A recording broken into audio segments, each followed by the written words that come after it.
রাষ্ট্র। আমার কি রাজাকার? এই সংস্কৃতি থেকে বের হয়ে আসেন। এই সংস্কৃতি থেকে বের হয়ে আসেন। মুক্তিযোদ্ধার পোলা আপনি এখানে এই দেশে আপনি কি আপনি মুক্তিযোদ্ধার পোলা, আমি কি? চোরের ভাইয়া চোর আপনি চেতন আইন শৃঙ্খলা বাহিনী আছে। আরে ভাই এটা করেন না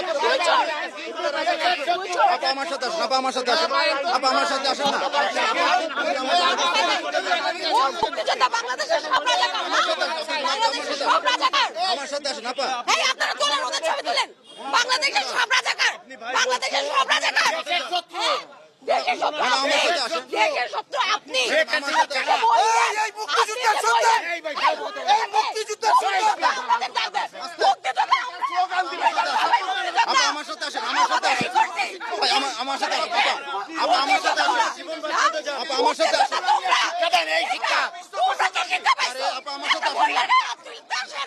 ভাই ভাই আপা আপা আমার সাথে আসেন। এই আপা আমার সাথে ছবি তোলেন। আপা আমার সাথে আসেন। ছবি তুলে দিন। ছবি তোলেন।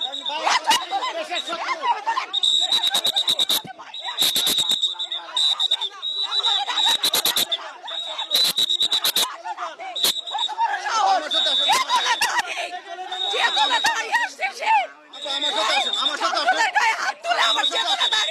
আপা আমার সাথে আসেন না। আপা আমার সাথে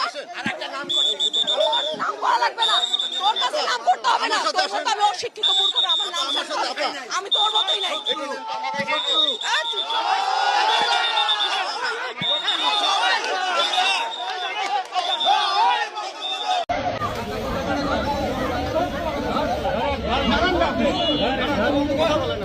আমি একটা কৃষকের মেয়ে, আমার বাপ কৃষক, ঠিক আছে? আমাদের কোনো নিরাপত্তা নাই। আমি আল্লাহর কাছে বিনতি করব, আল্লাহ তুমি এই দেশকে বাঁচাও, আল্লাহ। আল্লাহ আপনার নাম কি? আপনার নাম কি? আপনার নাম কি? নাম কি আপনার? আপনি কোন প্রতিষ্ঠানের শিক্ষার্থী?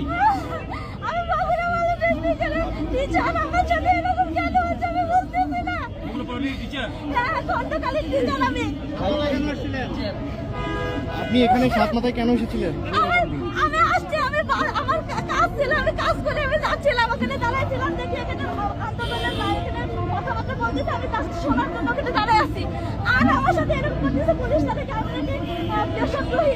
আমি একটা দেশদ্রোহীকে এরকম ভাবে দাঁড়ায় থাকতে পারে? হ্যাঁ, একটা সাধারণ মানুষের সাথে এরকম কেন হবে? যদি ভরসা আল্লাহর উপর থাকে, দেরি হইলেও বিজয়টা সত্য আর ন্যায়েরই হয়। কারণ যেখানে সত্য থাকে, মিথ্যা সেখান থেকে পালাতে বাধ্য হয়। হয়তো কিছু নিরপরাধ মানুষদেরকে আইনের পোশাক পরা কুলাঙ্গারদের হাতে জীবন দিতে হয়েছে। তো আমার ভাইদের এই প্রতিটা ফোঁটা রক্তের হিসাব আপনারা দিতে হবে আল্লাহর কাছে। আরে আপনাদের তো লজ্জা হওয়া উচিত। তারা ছাত্র হয়েও আপনাদের মতো শিক্ষকদেরকে এইটা দেখায় দিল যে কিভাবে নিজের অধিকারের দাবিতে নিজের বুকটা অস্ত্রের সামনে পাইতে দিতে হয়। আর আপনারা অমানুষের মতো এইটা দেখায় দিলেন যে কিভাবে দেশের রক্ষক হয়েও সাধারণ মানুষের উপর গুলি চালাতে হয়। তো বলি, আমার ভাইদের রক্তের বিনিময় হইল বিজয়, আলহামদুলিল্লাহ আমাদের এই ডান। Yes, this is the power of student.